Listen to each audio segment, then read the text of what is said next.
Alright, so we got this stuffed rattlesnake because I needed to film it with possums, and I'm still working on that because the raccoons seem to be scaring the possums away. At any rate, the feral cats that we have are usually the first ones to show up in the early evening, and we got the rattlesnake out there, and this feral cat shows up. I think this is a younger feral cat. He's a little bit smaller than most of them.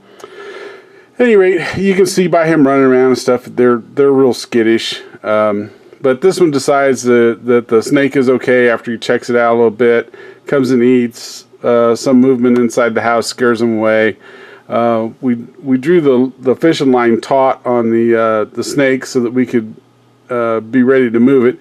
And the snake's sitting, and the cat's sitting there eating, and he keeps checking the house because there's a sliding patio door there to his left.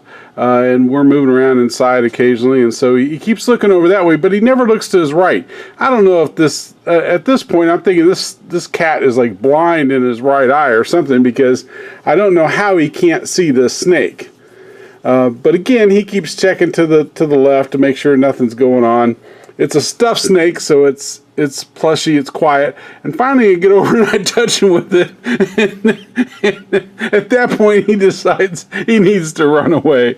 So now you see him up over there in the corner. He's trying to check things out. He finally decides he's hungry.